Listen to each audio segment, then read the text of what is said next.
Torto, Clotilde FORTIER, and finishing with State Secretary MAJA Fierstadt.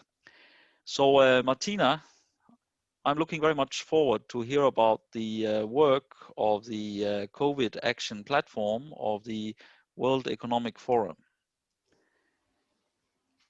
Thank you, Rasmus. And thank you to the InsSciDE team. It's a pleasure to be invited here today and to share a little bit about what we're doing at the forum. So in case those of you don't know, the forum is an international institution with the aim of facilitating public-private partnership and empowering global leaders to make the best decisions and improve the state of the world. So I'm happy to answer any questions and specifically share more about the COVID Action Platform. We launched it in March as a partner to the World Health Organization. And by now we've brought together over 1,800 different executives, government leaders, and leaders of civil society organizations and academics. And they're from over 1,200 organizations around the world. And under that umbrella of the COVID Action Platform, we're working on over 40 different projects and initiatives. They each look very different, but the piece that unites them is that they're bringing stakeholders together from different stakeholder groups from could tackle alone. So Martina, you mentioned that you are bringing together all these different stakeholders, and in the previous panel there was a good deal of discussion about what is a science diplomat, state, non-state actors. So can you tell us more about how you facilitated, how the World Economic Forum facilitated the coordination between different actors? Absolutely. Well, it's a story that starts many years ago, but where I joined, actually, I first heard of the COVID pandemic in Davos this year. And at that time, there were still only a few hundred people that had been reported infected. But in Davos, we actually launched the first partnership to work on a vaccine. And so with that in mind, we left the mountains in Switzerland and we continued the conversation about what was happening and what needed to be done. And so with that, we started convening small groups, especially of business leaders who maybe weren't as up to date or didn't have the link into hearing what was happening in global health. And we were working quite closely with the World Health Organization. They specifically asked us to bring the global private sector into the response to COVID-19. And at the same time, the business leaders that we had been working with since Davos were starting to sense that there were some real operational continuity challenges as the pandemic measures, the response measures really started to impact the day-to-day operation of business, and as we started to see how that affected employees. And so we put together a platform that was focused on action, as you can hear in the name. And with that, we invited all of our business partners of the forum to join, as well as all business associations that we could track down and corporations that weren't part of our organization. We also wrote to ministers around the world, the civil society organizations in our network, as well as 10,000 young people. We call them global shapers and young global leaders. And with that, at first, a lot of our work looked like information sharing. It looked like dialogue. That was really what seemed to be the most valuable for our constituents at the beginning of the pandemic. But in the months since then, it's very much shifted because we heard from these dialogues early on in March and in April. We heard two things. On the one hand, we heard examples of where either industry groups or different stakeholder groups actually could come together to solve a common challenge. Sometimes it was related to supply chain challenges or operational continuity challenges. And then on the other hand, we also heard a lot of interest and a lot of momentum from these stakeholder groups to get involved in the public health response, which was answering this call of the World Health Organization and others.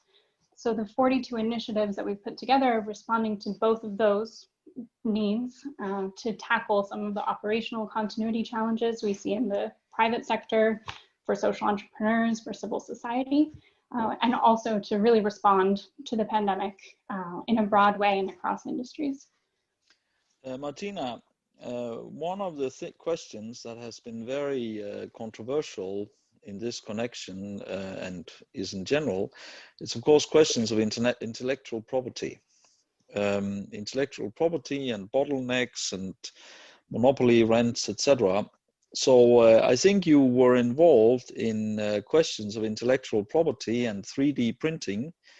Can you tell more about that work? Absolutely. It was, and thank you for asking me, because I think that was one of the perfect examples of the two challenges of the operational continuity of what to do in this crisis or this lockdown period, and then how to also be useful.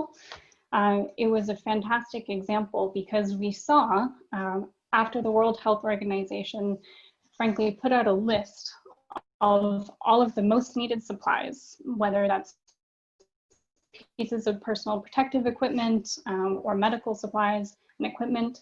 And there was quite a lot of openness actually from 3D printing organizations or other medical technology providers to make the designs for these really much needed commodities open source.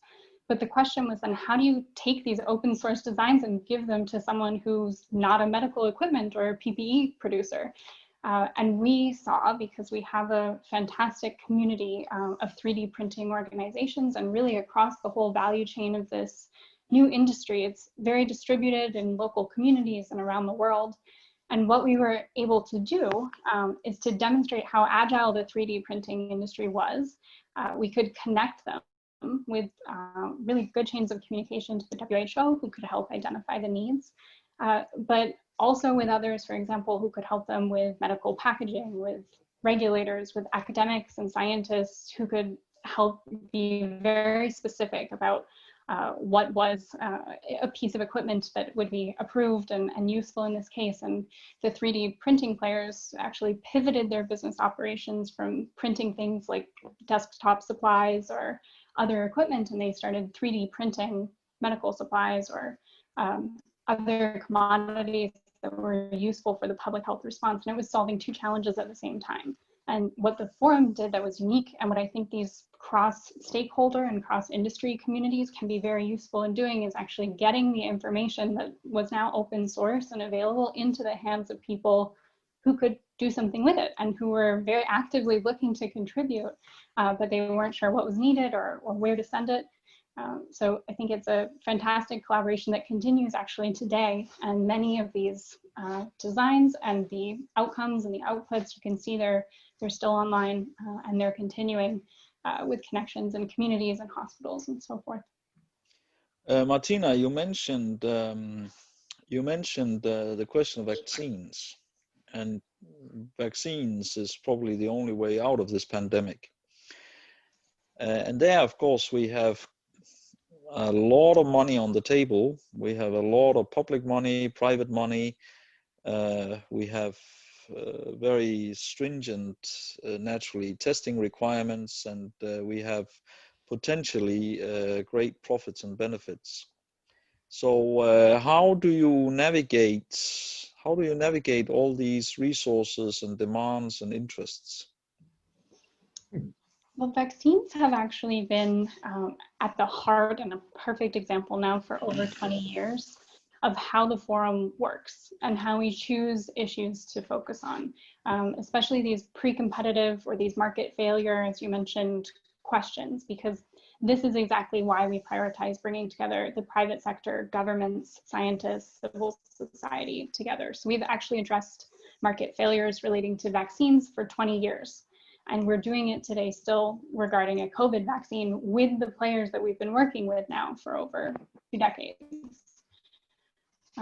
So one example that many may be familiar with is 20 years ago, there was a very acute market failure. There were new vaccines becoming available, and there was research pointing to this as one of the most effective investments for improving health outcomes. But developing countries simply couldn't afford vaccines. And so with that in mind, the forum helped with several partners to launch the Global Alliance for Vaccine and Immunizations. Today it's called the Gavi Alliance. And now it vaccinates almost half of the world's children. And the fact that it now has this critical mass means that it has tremendous power to actually negotiate for vaccines and at prices that are affordable for poor countries. And that also helps remove some of the commercial risks that kept manufacturers from serving low and middle income countries. So we're working with Gavi today, continuing around the concept of a COVID-19 vaccine, because Gavi has launched in partnership with many others, the WHO, the World Bank, an initiative, and it's the only one of its kind that aims to bring the best of the COVID-19 vaccines. It's investing in a lot of them, but it's aiming to bring them to the whole world, universally and equitably and fairly. It's called COVAX. And the forum supporting this effort, again, because it's the only one that we see with the goals of universal access and equity at its heart. So actually, for any science diplomats on the line, I would urge you to also look at and support the COVAX facility, because as we've heard from the Ursula von der Leyen, we know that only global collaboration can end a global pandemic, and that's why we choose to also facilitate these kind of partnerships with that universal goal at its heart. Thank you very much, Martina, and I'm sure we will have a very stimulating debate about these questions, both within the panel and with the audience. So in the first panel this afternoon, there was a very lively debate about, as I say, who is a science diplomat, how to categorize them, and of course the starting point is often the science attaché somewhere. But what is also very clear is that science diplomacy is probably very much the field of non-state actors. And working in a setting as, for example, Africa, and of course we have Noel Torto from the Institut Pasteur de Guinée, who will follow up about that. But how does the World Economic Forum work with non-state actors concerning Africa? Well, in all of our partnerships, we bring non-state actors together with other stakeholders, with the private sector, with experts, with civil society organizations. And in Africa, for example, we created a partnership in March this year with the objective of providing 20 different countries in Africa, member states of the African Union, with up-to-date information, with social, economic data, epidemiological data, and survey data. So this was about linking those experts, those scientific experts in epidemiology and global health, to public policymakers and to government, because the partnership works by collecting these different types of data, by running frequent surveys. And they meet once a week to review their findings, and they do that with government leaders to actually help ensure that government responses are tailored and adapted to local contexts, and that they're actually effective at reducing the impact of COVID-19. What we saw at the beginning of this year was that as the widespread measures were starting to be implemented in Europe or in the United States, we could see ahead that the way that communities are organized and economies function across the African region, that similar and public health and social measures were not always fit for purpose for those other contexts. So in this sense, we've had a lesson that when you can co-develop a product or a policy with scientists and policymakers and the private sector all together, having all of those stakeholders together around the table from the beginning actually helps translate those recommendations into action and translate those insights into, for example, how communities are receiving these social measures or what the impact is on their personal economies or their local ones, to be able to actually adapt a policy response to a specific context. So time flies and with interesting questions. Professor Paul Bergman and Professor Pierre Bruno Ruffini had a debate in the previous panel about diplomats versus academics in science diplomacy. And I think universities can be quite important science diplomacy actors, and leading academics, university leaders play a role. So how do you see universities and university leaders as science diplomacy actors?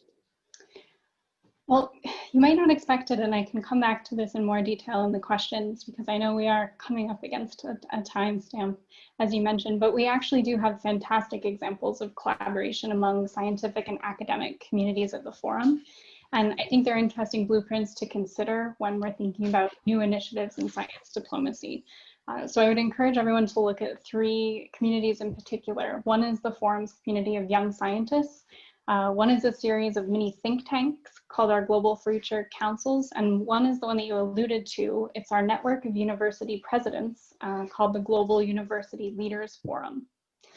And this forum involves the 29 presidents of the world's top universities, and we bring them together, and had done this before the pandemic, to really focus on 2 things. One was discussing common educational or scientific or research agendas, and the other was actually to provide the intellectual stewardship for the World Economic Forum. But now we've been bringing them together once a month, and first we were sharing lessons on, frankly, really different and difficult operating contexts, but now we're quite focused on opportunities going forward to develop common science agendas, to look at what now possibilities we have for new inter-university partnerships with students maybe starting at one institution or finishing at another in a few years, and how universities and academics can really leverage very strong assets in their own diplomacy. For example, their university hospitals, or the fact that they're really training the future of the workforce. How can they leverage this to really effectively work with public policymakers and conduct some of those diplomatic activities that you mentioned? So happy to speak more to any of those communities later on. Thank you very much, Martina. This was a very stimulating start for our panel, and I'm sure what you have introduced, it will stimulate debates among the panelists and with the audience. But in order to make sure that we have time for debate, I would like to move on to our next speaker, Director General Noel Torto from the Institut Pasteur de Guinée. And of course, Guinea has been a hotspot of post-colonial geopolitics. Post-colonial geopolitics, both after independence during the Cold War, and more recently in the changes of the international system we see now with the rise of China, and competition between France, the United States, Russia, Cuba during the Cold War, and now with China. They also spill into the health field. So Director General, we look very much forward to your remarks about your work at the Institut Pasteur de Guinée. Thank you very much, and welcome to all the people to this panel. What I would like to say at the beginning is that Institut Pasteur de Guinée is the number 32 of the Institut Pasteur in the world that are present all over the world, not only on the former colonial region for France. And that of Guinea, especially, is an Ebola's baby. This is because of Ebola that a request has been done by Guinean president to the French president at that moment. And this is the reason why the Institut Pasteur was created. And if we are, of course, because of this, many of the former actors that were playing in the region, and you mentioned some of them, came back during Ebola, and the chance is that they stayed globally up to COVID. And an important point when COVID started, first you have to know that COVID started in Africa after Europe. COVID came from Europe. And we had time to measure that the problem will come from Europe. So before the first case in Conakry was mid-March. Since January, February, we played on our connections through the Pasteur Institute network, but not only. For example, we have good connections with La Charité in Berlin, where Christian Drosden is a real specialist of coronaviruses.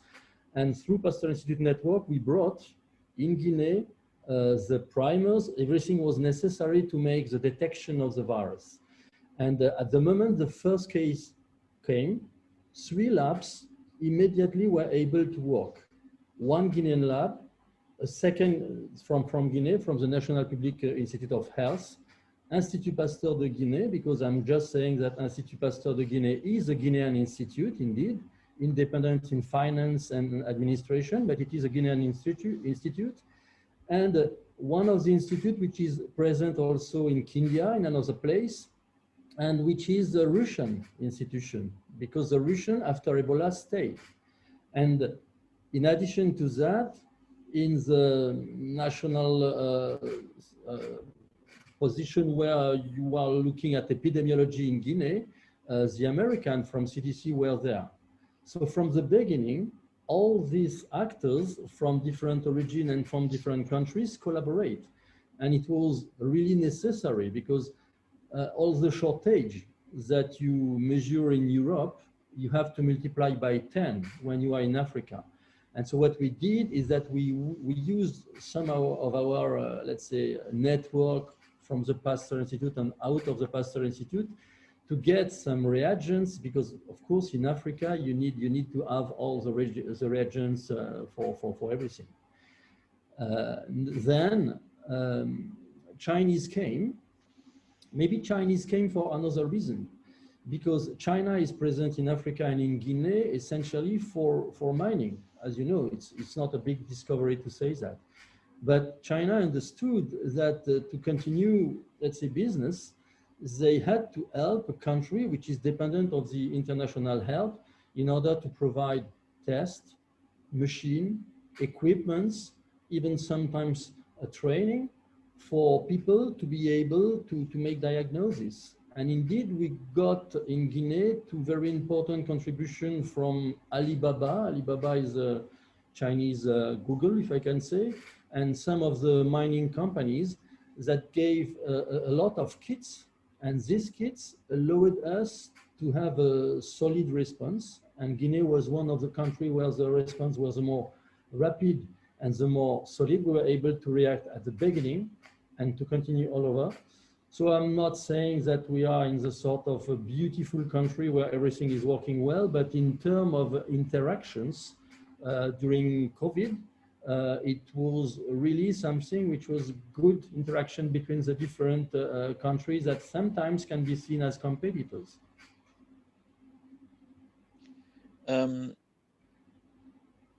Director General, when you talk about these foreign health, public health engagements in Africa and West Africa, I come to think about, I'm a professor of political science, so I don't know anything about the microbiology, but I think about, how to say, challenges, domestic challenges in France, in the United States, etc., to legitimize, to defend being engaged in the public health of these foreign countries.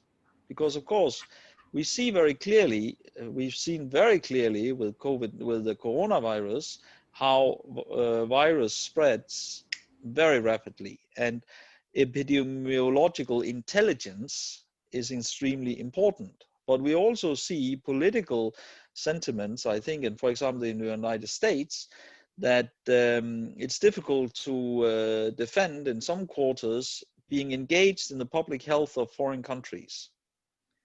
So what are your experiences in your position with, how to say, France, United States, Russia, China, understanding the importance of engaging in the public health of African countries?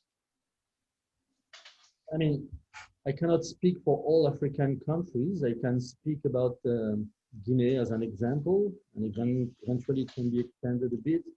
But as I told you, the chance in between of Guinea is to have Ebola before COVID. So some of the reflex from Ebola came back at the beginning of COVID. Even some public health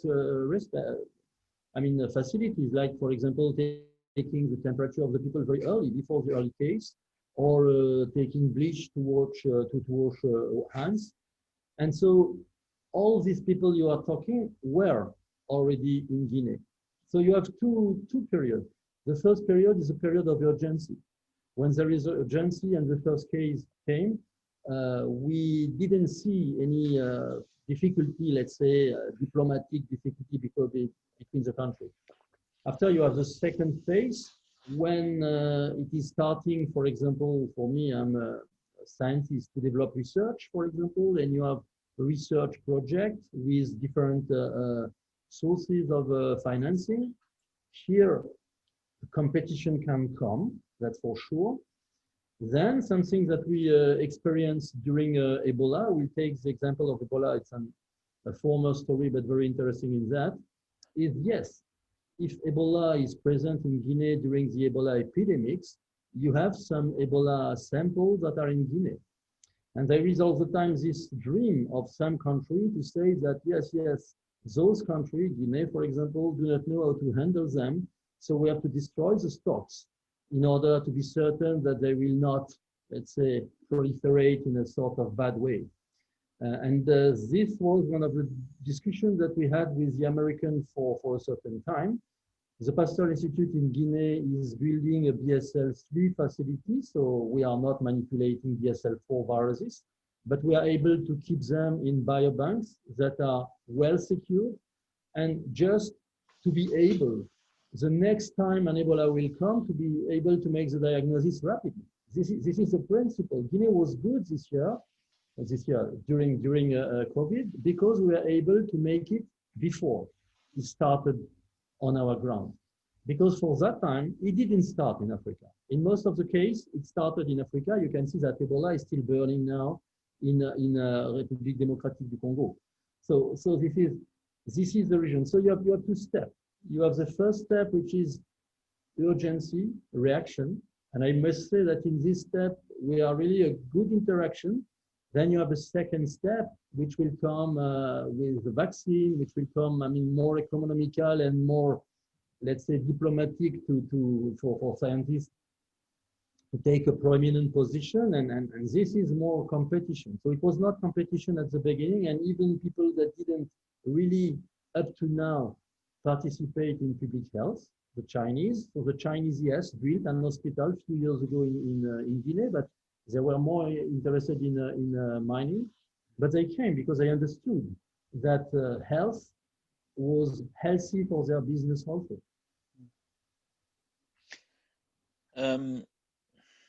It's very good having these panels one after the other, because I think they build on each other. And I refer to the discussion that was in the last panel, where it was a discussion between global common interest and state competition. And you refer to the Chinese engagement in Africa. And of course, what is shaping international politics right now, it's the American-Chinese competition, where the United States is, it's very clear the current US administration is pushing very hard back at the rise of China, the growth of China. So in Guinea and in Africa, what is the balance between the how to say the cooperation for the common interest and this competition, which is shaping the world right now? Health, up to business health, is not entering into the game, and I know that Gavi and the NDI, there are different options that exist in order to start remove this problem, even if the problem is still there. So health is a domain in which, diplomacy is an easy way. You can relatively rapidly and easily ask the different countries to collaborate. And I would say that since Ebola, indeed, when you have Ebola, when you have COVID, This means a lot of money is floating on Africa, more than it is floating normally. So yes, you can have all the bad things that you can imagine with, but globally, this is the making building capacity. This is allowing to make building capacity. And indeed, we are mentioning the Chinese, we are mentioning the American, the Russian, because we have this sort of bipolar world. But we already had, after Ebola, many collaboration in between European countries, for example, particularly the German, because we are collaborating with German. Looking, for example, in the animal, if after Ebola, if some remnant or presence of filoviruses could be at the origin of the future epidemics. And also some other institutions in Guinea were looking about respiratory viruses, and they were looking for coronaviruses, of course, not SARS-CoV, but you know that plenty of coronaviruses are existing in a normal situation, I would say, and were existing before. So these health problems are creating an opportunity for countries that are poor, like Africa, to get money from international funding, because this is only from there that the money is coming. So the World Bank, in France, the Agence Française pour le Développement, the German GFD, I mean, all the things are coming and giving some program. And the most difficult position in this country is to exist and to build capacity in between the big hugs. I mean, the epidemics are the big hugs, and the main problem is to stay at a certain level of reactivity in between. You know, the maintenance of the capacity of the people, of the capacity of the material, etc. This is the main challenge.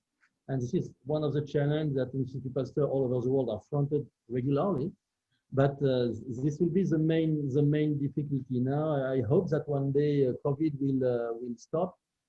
And should we wait up to the next epidemic or something to develop those type of country, or should we have a sort of regular development there? This is the main problem of Africa. To think about the future and to make capacity building on the long term. This is on this. The main problem is there, I think. So you mentioned collaboration with Charité in Berlin and collaboration in the ground. France and Germany is usually the engine of the European Union. Is French-German collaboration on the ground in Guinea, is that also the European engine on the ground in Guinea? Yes, of course. I mean, the money is coming from different places. It can be national money or it could be European programs. And we are also different types of programs here. And yes, Europe is helping a lot. It was also other projects that we proposed and that were not for the moment selected, but with your countries, for example, with Globally Scandinavia. Scandinavia is more and more interested into working in Africa. Germany is more and more interested in working in Africa. I'm not talking about France and UK, for example, because they have already a certain presence in Africa. But more and more, what is tried to be done now is to associate the different sources and agency of funding of the different countries, and also to get European money. Yes, I would say that you are right in that. You, of course, even non-life scientists know the name of Louis Pasteur, and have heard about the Institut Pasteur, especially in France. I must say I was not aware of how big the Institut Pasteur network was before this session.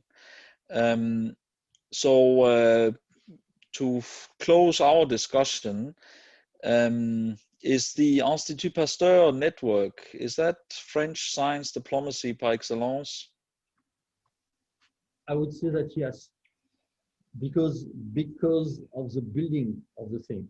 The thing was built in former, let's say, French colonial region. But the new ones So yes, I'm the younger one for Ebola's reason, but before it was in, so Laos is also a French country, but for example, in China, the first primers that we got to make PCR came from Hong Kong, because you have Malik Paris and Leo Kuhn here that are very strong in making coronaviruses. And the first bell to which I ring was indeed in Hong Kong. So you have this capacity. Yes, this is Hong Kong is a Chinese institution, and you have another one in Shanghai. And so these institutes are clearly national institutions in China, well known, but the concept of Pasteur Institute, this concept of non-profit organization which is helping public health, is of course largely part of the diplomatical science in France, for sure. And when you are coming in Africa, and I will conclude on that, you are saying that you are working or to build a Pasteur Institute here. When I came to Guinea and there was no more Pasteur Institute there, you are immediately put relatively high in the reputation, even if you have nothing. And this is a big responsibility after to do something because of the reputation. Yes, of course, this is participating to that. By the way, there is a program which is financed by the French Minister of Foreign Affairs and which is giving money to the 10 institutions in the 10 Pasteur Institute in Africa to make clinical trials around COVID at the moment, and to try to better collaborate in between them, taking into account the specific situation, epidemiologically talking and scientifically talking of Africa. Yes, I can say that, yes, it's really a diplomatic position. Thank you very much, Director General Torto. Thank you very much. And now I am very pleased to move on to Professor Clotilde Fortier, Professor of Law at the University of Bourgogne and a specialist on international pharmaceutical intellectual property rights and international pharmaceutical markets. Professor Fortier, are you with us?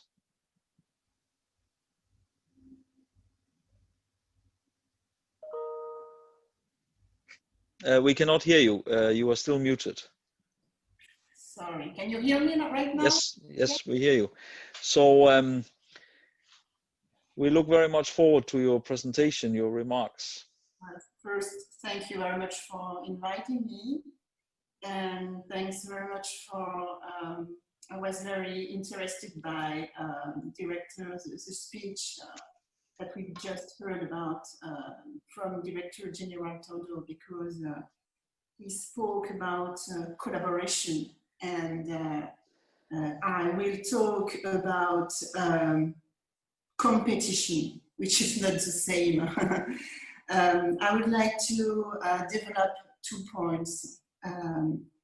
The first point is that pharmaceuticals, health products and vaccines are projected by companies, pharmaceutical companies. And companies are working in a market and in an international competition context. And that is very complicated to combine competition markets and access to pharmaceutical and vaccines for all. We need health products and vaccine. Humans need to have access to those products, and the difficulty for now is to make this access effective. And it comes from the fact that they are manufactured by pharmaceutical companies, which are in a very highly competitive market. And they are looking for market shares. That their way of acting. They are looking for market shares, and they are looking for a return on investment, since research comes essentially from the sums that are invested by those laboratories. And sums are invested by laboratories, but not exclusively by laboratories. And if I say that, it's because public funds participate to the research effort.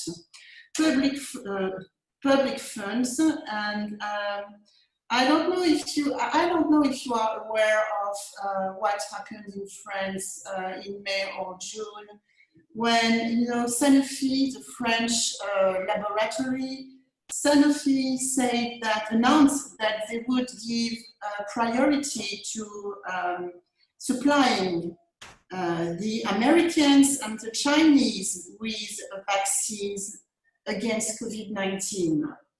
And they said that because the United States and China are participating, are much more participating to the research effort than the others and than the other countries. And there has been a strong reaction from the French government because it was not that true. The Sanofi, the group, has benefited greatly in France from tax credits. And the France have contributed to the effort, the research effort by tax credits. So yes, laboratories invest sums, very important sums in the research, but public funds too. But anyway, they are waiting for a return, of course, because they put a lot of money in the research, so they are waiting for a return, and the return is made with benefits that they made when they sell when they sell health products and vaccines. So they are trying to sell their products at the high prices, and they are trying to acquire a great number of market shares. And to do that, they, of course, you know that MARTINA talked about intellectual property when she referred to intellectual property. And laboratories, what they do is that they are looking for intellectual properties, and especially they try to get a patent for their health products. So drugs and vaccines are protected by industrial property rights, including patents. And it's good to remember that pharmaceuticals were not patentable in Europe before 1973. Before that date, pharmaceuticals, you couldn't get, you were not, sorry for my English, you couldn't get a patent on pharmaceutical because it was considered as a good, very specific, which is absolutely necessary for humans, for people. But after 1973 in Europe, pharmaceuticals became patentable. So now we've got patents on pharmaceuticals, and then we know that prices are higher. They are higher when there's a patent. So the patent allows the laboratory to secure a monopoly on the manufacture and on the exploitation of the health products for several years, let's say 7 or 8 years. And that prevents others, competitors, to enter into the market and to manufacture what we call generic, which are health products, the same as the one which are protected by a patent, but at a lower price because there's no more patent.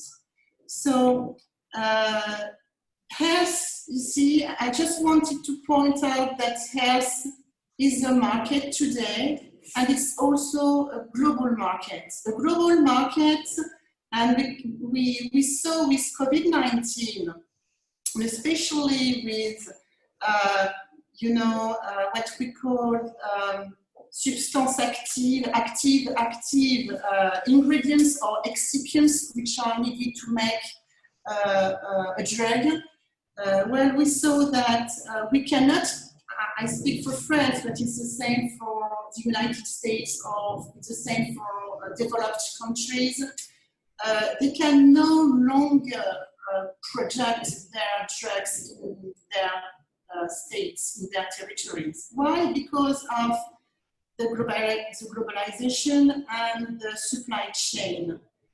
Supply chains today are global and they make countries interdependent. We need here we need in France, for instance, to make a simple drug as, I don't know if it's the same brand elsewhere, but for instance, Doliprane, which is you know, a simple drug for headache, pain. Well, we cannot, we can't project anymore Doliprane here in France because we import the excipients and the active ingredients from China and from India. 80% of the active ingredients or excipients today are manufactured in China and in India.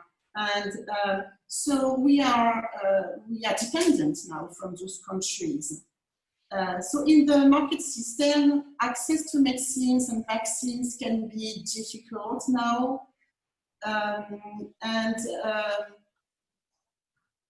It's true for it's true for all rich countries. So the system is an economic system. It's an international trade.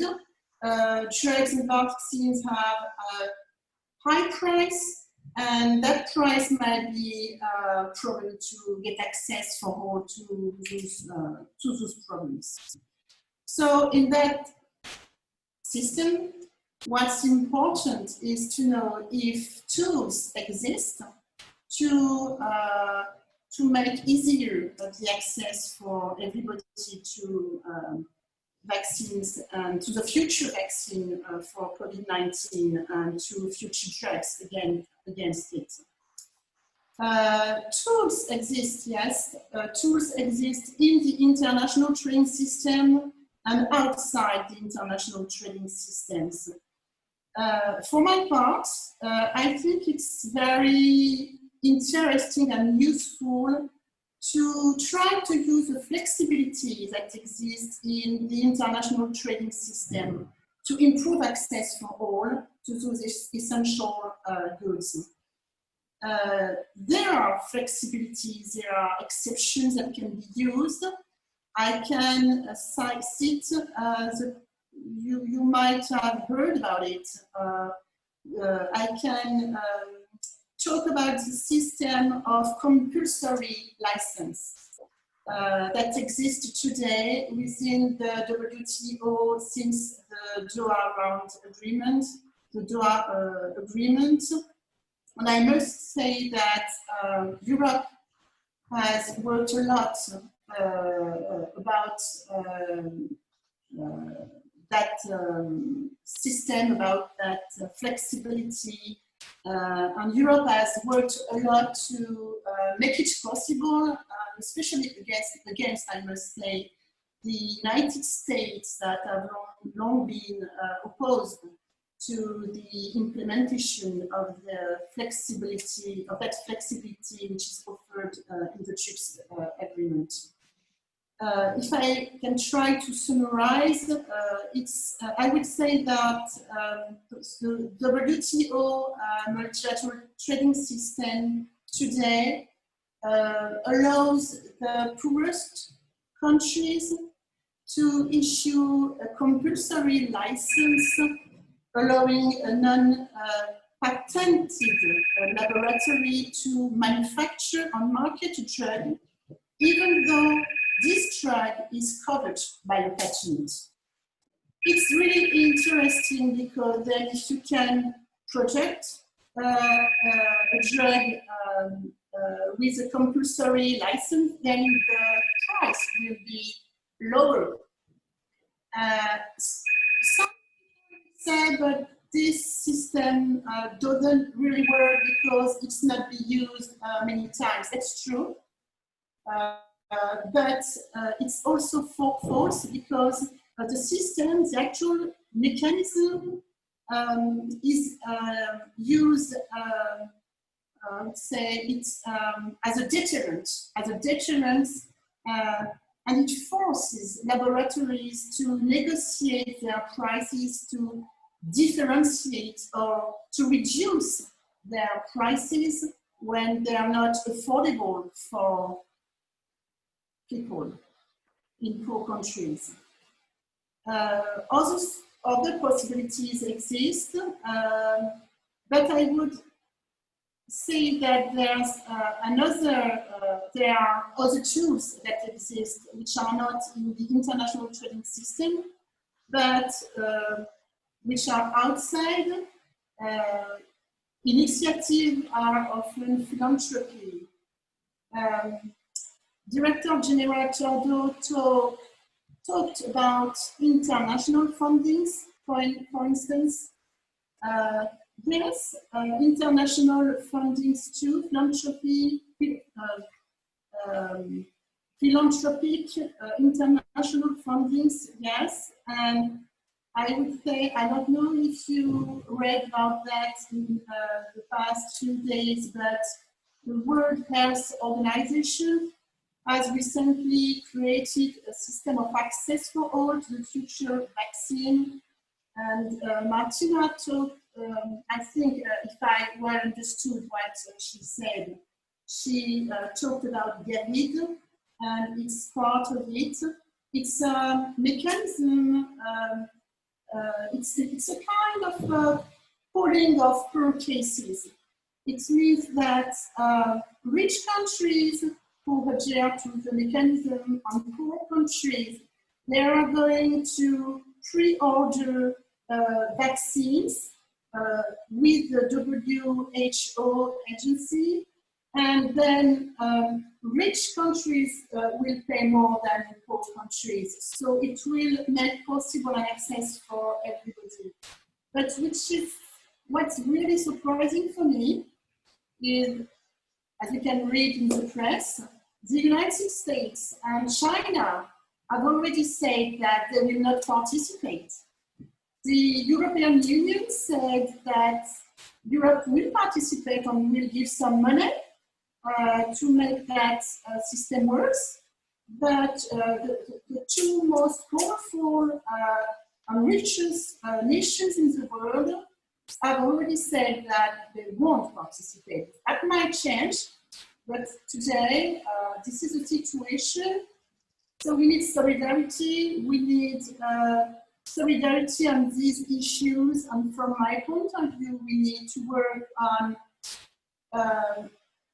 how to use the tools from the international trade system to get a better access to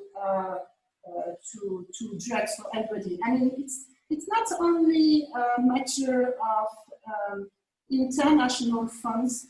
We need some international fundings, of course, but we need to build a permanent system.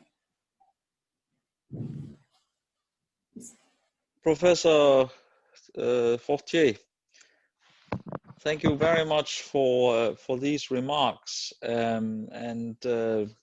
My background is political science. I've done some economics, a little bit of law. And of course, for me, what you just gave was a very fine exposition of the economic and legal dilemmas of these questions. And the overall dilemma that we built an international research and innovation system based on monopoly and monopoly profits.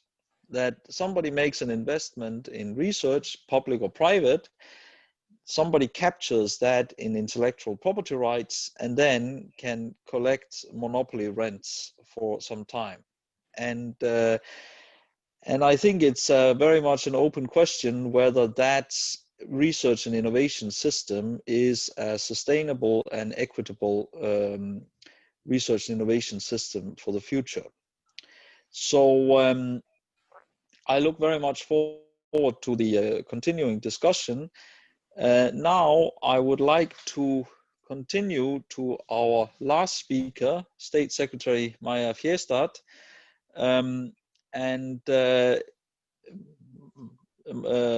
State Secretary, I don't think you had the opportunity to follow the earlier discussions. In the earlier panel, there were some of our American colleagues talking about American fellowships for American scientists working for the US government, which I noted very much. I'm a Danish national myself working in Norway. And I thought about that. We don't have that in Denmark, to my knowledge. We don't have that at all. We don't have that in Norway, to my knowledge. But you have a background, you have an academic background, and you are now serving as State Secretary. This is political science speech. This State Secretary system we don't have, for example, in Denmark. But I think now it would be very, very valuable to hear your perspectives, also very much as an academic, now serving in your role as State Secretary. So, MAJA Fierstadt, looking very much forward to your remarks. Thank you so much for inviting me. I'm sorry that I missed out on all the previous panels that from your presentation seems to be super interesting. I was invited to come here and I thought this was an extremely interesting topic also coming from my background. It's been a special 6 months, I dare say, as a State Secretary for Health in Sweden, but also considering, I always say that I'm really a researcher. I'm just temporary in politics, but I've been in politics for so many years now that I think I have to stop saying that.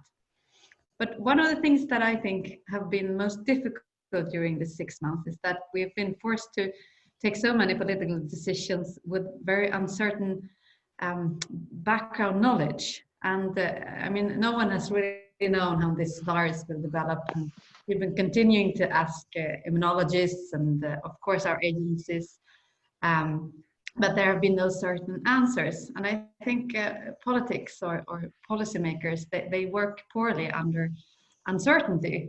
But during an international crisis, there's a fair amount of uncertainty. And I think it's interesting how we sort of handle this uncertainty in different ways. Also, something that is particular for the Swedish system is that we have independent agencies. They are independent to make their own decisions. And in some aspects, the government control the agencies, but the agencies also have sort of a role of their own. They're independent in our constitution. And so we've been working very close with our expert agencies, and I have been speaking, I think, 5 times a day with our Director General of the Public Health Agency. I'm learning so much about the immunology. I'm from engineering physics myself, so not exactly medicine, but I think it's been helpful actually to have an academic degree in this pandemic. And I think that in some extent have helped me at least to have a dialogue with the scientific community. We've been having reoccurring dialogues with different researchers from different parts of academia, both medicine and social sciences. And that has been very rewarding. And I'm glad we took the time during the height of the pandemic to have this sort of scientific seminars with the ministry. So, and of course, Sweden has pursued a different course than, for example, its surrounding Nordic countries. Okay. And you allude to the different constitutional arrangements that the Swedish state agencies enjoy much greater independence from the cabinets than in, for example, Denmark. Basically, if the Danish Prime Minister says jump, then the answer from the agencies is how high. I think that there's of course been a lot of debate about the Swedish decisions and the other Nordic countries, and I think very often that debate has been framed as a medical debate, whereas and of course looking at it as a political scientist, well, there is the difference between the constitutional arrangements between the cabinets, the government, and the agencies.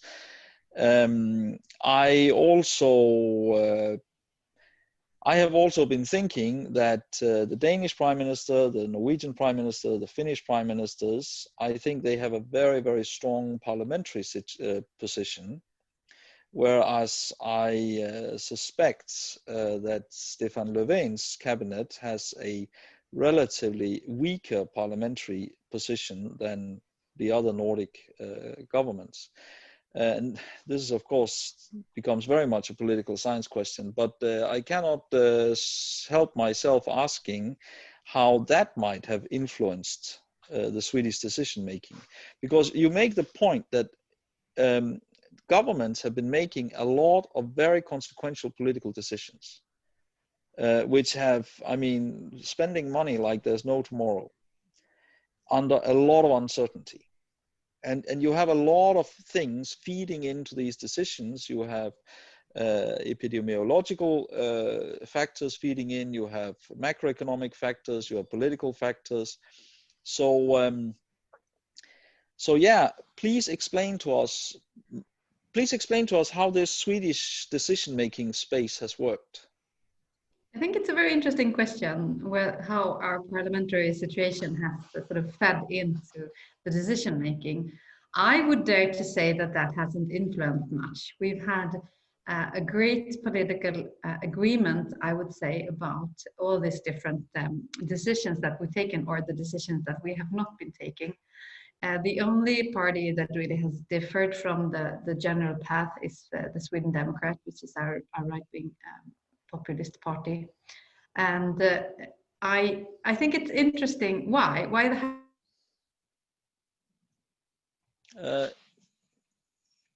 Maja, if I may, you have frozen. Yeah, you're back. Maja Fierstadt, do you hear us?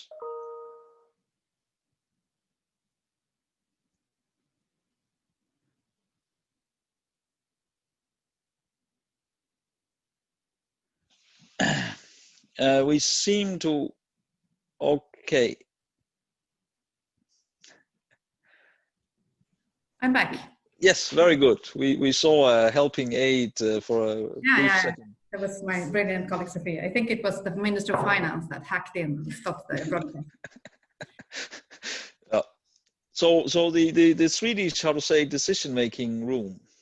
Yeah, I think I wonder if it's is this sort of a national strategy? I don't know. I think there are some aspects of our strategy that are national. One is, of course, the independent agency, and one is sort of the habit of working with recommendations, not with legislation. We don't have undantagstillstånd.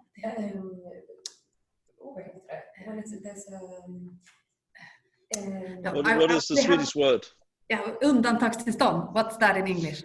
State of emergency, state of exception. We don't have state of emergency in our constitution. Thank you. It's great with Nordic colleagues. Yeah. But we have a constitution that is very, it could be described as soft. There has actually been debates in Swedish media where has there been peace for too many years in Sweden, since we don't have these constitutional possibilities.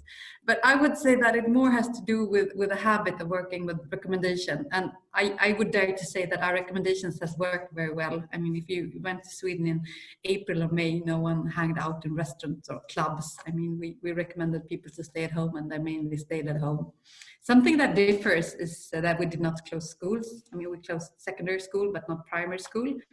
And that was, of course, a strategic decision. And we really sat down with our experts, and they said, look, this is an ineffective way to handle things. It's expensive and it's bad for public health. Like, please don't close schools.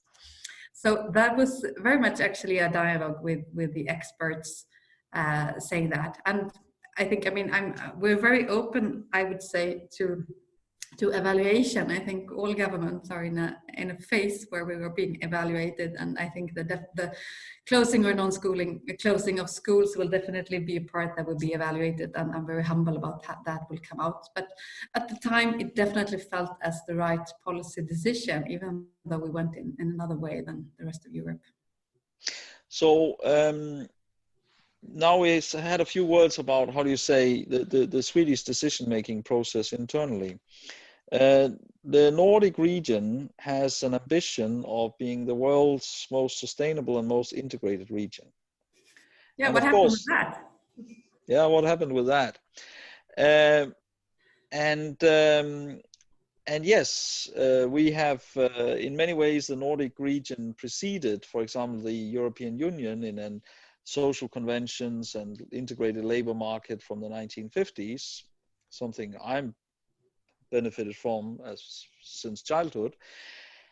And we have, for example, I mean, we have the Öresund region, so Greater Copenhagen, southern Sweden, which aims to be a quite integrated region. It's actually a region which also has great ambitions in life science. And I'm in Tromsø in far northern Norway. I work very closely with Luleå University and University of Oulu. And there, of course, on the Swedish-Finnish border, Haparanda, those borders have been closed, which is absolutely exceptional in a Nordic context.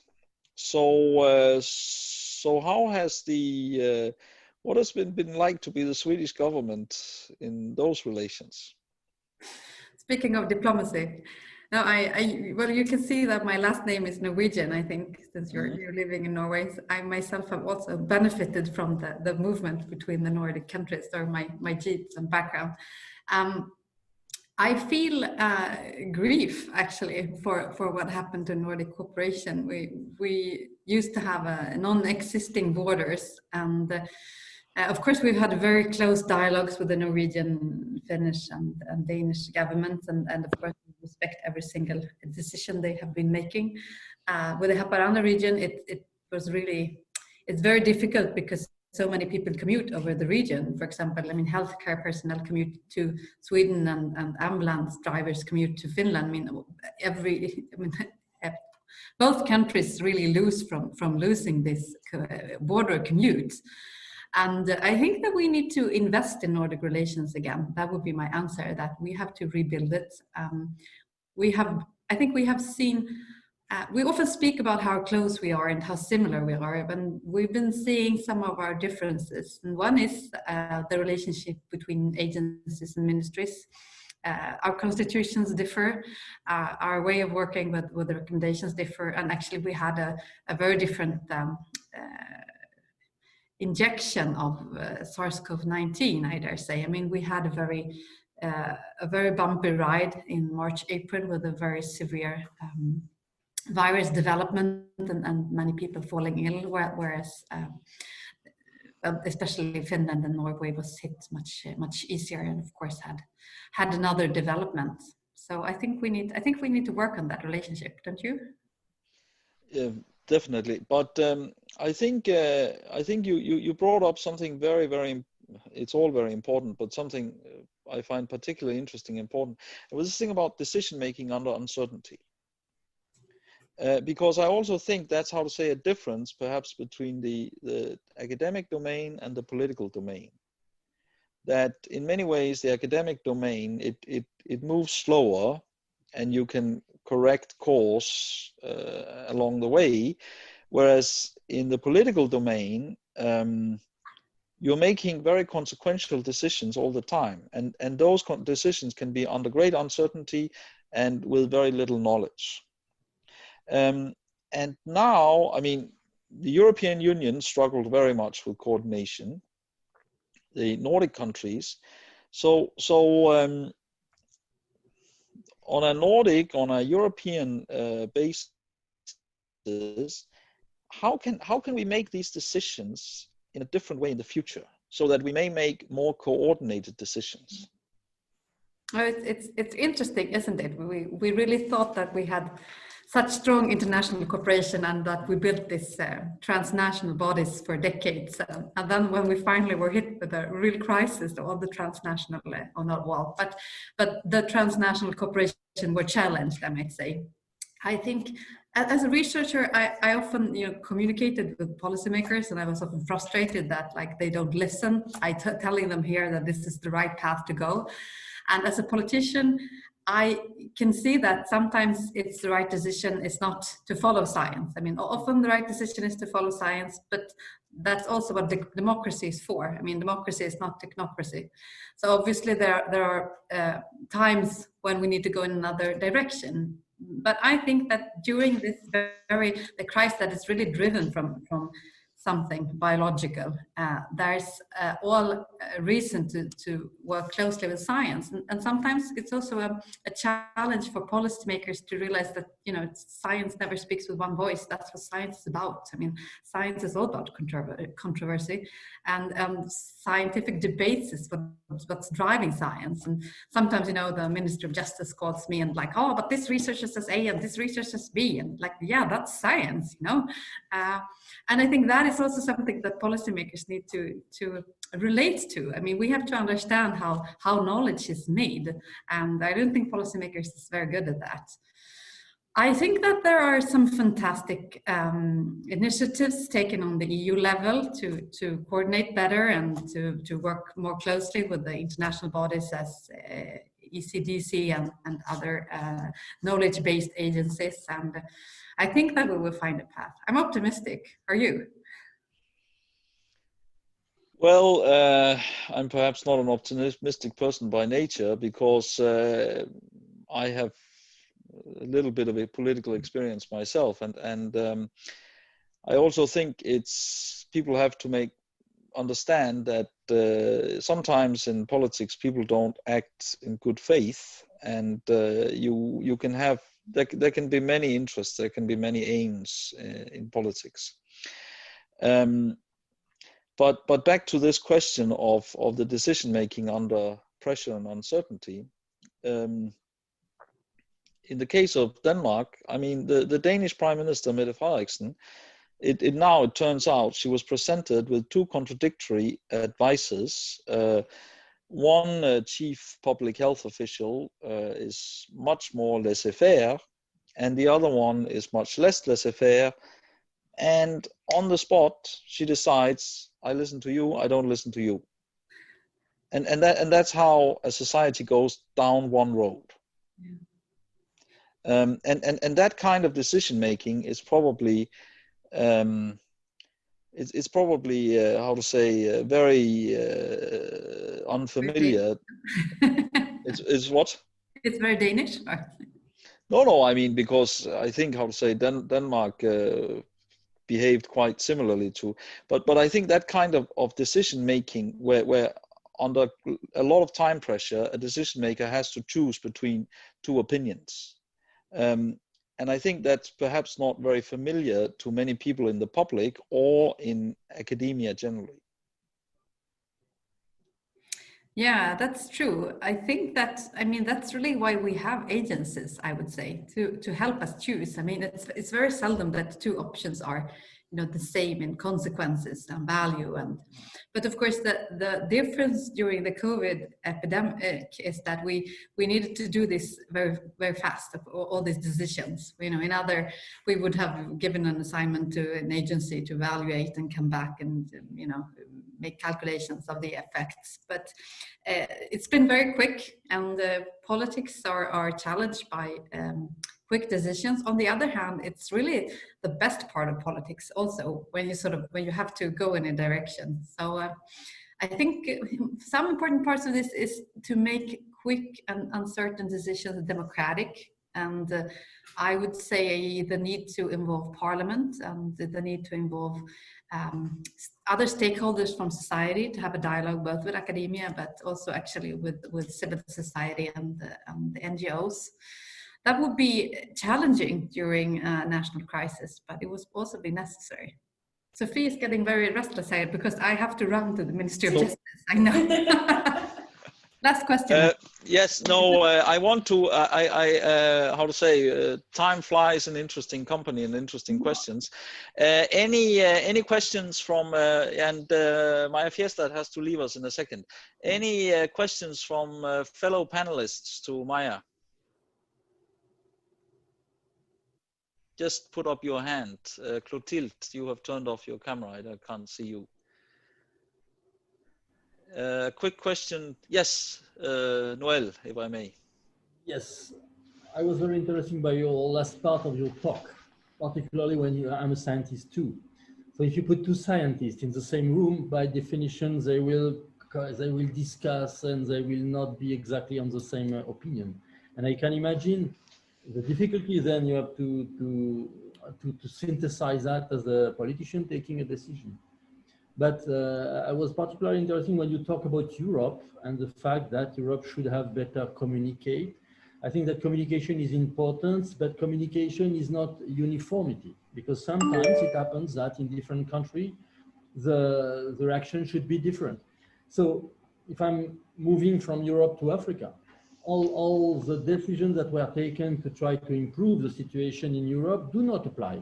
By definition, not by definition, but frequently by definition in Africa. If you want to make coercion of the people and staying at home, etc., it doesn't work here. So yes, this is interesting to exchange argument, as scientists love to do, particularly when the argument is different from that of the others. This is how science is advancing. Coordination is important, but not uniformity. But this is what I would say. But I can measure how it is difficult to take a political decision when you have 7 or 10 scientists around you. No, that's a great point, I think. And I think that's really why we have nations, isn't it? I mean, we can question the concept of a nation, but it's the democratic units. And I think that's something, I mean, the overarching goal has to be to defend democracy. And the democracy is nation-based. And there's been many reasons for different nations to take different routes. And I do respect every route taken. There are many reasons why we ended up in this one. And I'm sure it will be evaluated well. This has been a great chat. Good seeing you. Thank you very much for joining us. I can see somebody is like almost physically pulling you away. So how it is. Yes. Yes. Thank you very much for joining us, and we continue the discussion. Yes. So I think we have close to 10 minutes left. Questions, comments between panelists?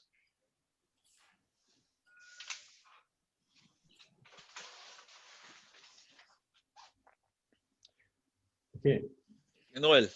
Maybe Clotilde will take me as someone loving life and thinking that all the country are agreeing. I'm totally aware about what you are saying about competition, company, patents. We are living from that. You know, Pasteur Institute has a lot of patents that are incoming some money, but this money is a non-profit money. So in this case, okay. But I'm totally aware about what you said. So just mention that, and eventually the reality will be different in Africa. The problem is that in Africa, usually the money and the situation is coming from Europe, from America, etc., and people are not in position to really deal with them. They cannot influence. They cannot influence because they are not putting coins in the game. And thanks to some initiative like the NDA and Gavi to help, but again, this is a help coming from the World Health Organization, but coming from a wealthy country to poor country, and so the decision. Maybe now with the African CDC, which is based in Ethiopia, is in Addis Ababa, is starting to have a more importance in Africa and taking better in agreement all the difficulty and specificity of Africa. Yeah. Comments, Clotilde, yeah, if I may? I know that you know, I know that you are aware of the system. Of course you are. I just wanted to point that we're talking about COVID-19 today, but tomorrow we'll be talking about something else. And the actual system is not a permanent one. I mean, we are. It was the same with HIV, with the SIDA. I don't know how you can say that in English, but I mean, we are trying to find solutions for some kind of disease, punctual ones, but we are not working on a permanent system which could be useful for any kind of diseases and which could work with the international trade system. Because we cannot do without the international trade system. We can't, that's the system. Mm-hmm. So we need to find, in parallel, we need to, and I think it should be done by WTO and WHO, they should work together to try to find a permanent solution for pandemic and international crisis, which will come back regularly. And I know it's very difficult because we had the same discussion with food products. Mm-hmm. That's the same, you know, it's essential, goods which are essential for people, and some people can't afford them. So how do we do? Are we waiting for international fundings, and are we waiting for the goodwill of rich countries? Or are we trying to create a permanent system? And that's why I think that the compulsory licenses is very interesting because it's permanent, but it's not enough. But I don't have the solution. No? I don't know, but I'm just pointing the fact that the actual system is not permitting to every people in the world to get access to the future vaccine. That's it. Martina, what do you think? Well, I wonder, in some ways, I'm hopeful that what is necessitated by the response right now is a type of experiment that might go towards creating something more permanent that Clotilde is mentioning, because organizations like the Global Fund that were established to tackle, as you mentioned, very specific diseases, AIDS, TB, malaria. Now the Global Fund is working on treatments and disseminating these equitably, and using the work that they were doing with health system strengthening for those especially 3 diseases, but now in this new context. And I wonder, as you mentioned, I think as we can all see, Gavi, for example, was established not originally to provide vaccines to the whole world, but to children specifically in a section of low and middle income countries. And now this challenge in front of them that COVAX aims to tackle is enormous. And I wonder the lessons I think that will be learned on the manufacturing front, on how, as when you were pointing to the case of Sanofi, for example, certainly not all of their vaccines are set aside for the Gavi, the pooled vaccine pool in that procurement mechanism, but some of them are.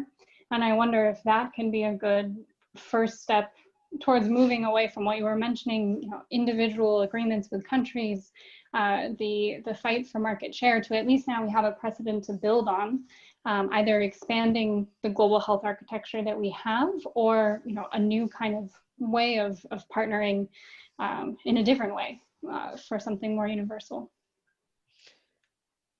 Thank you very much. We are practically out of time. The one thought I'm left with after this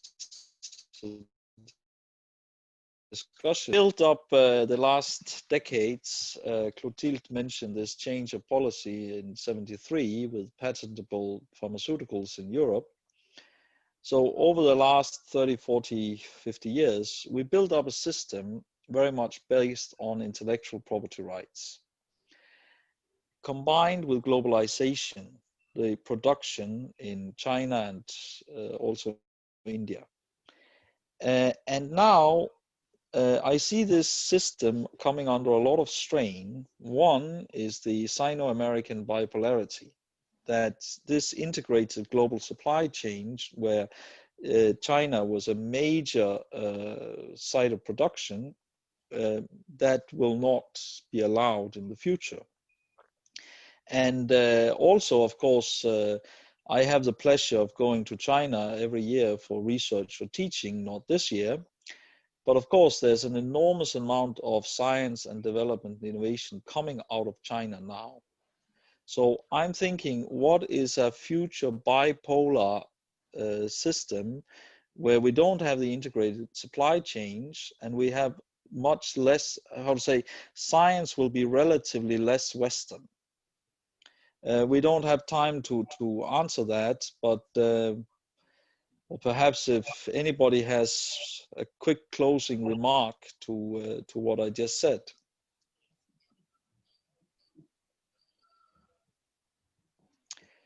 Well, we are finished for this afternoon. I think we've had a very, very stimulating first panel.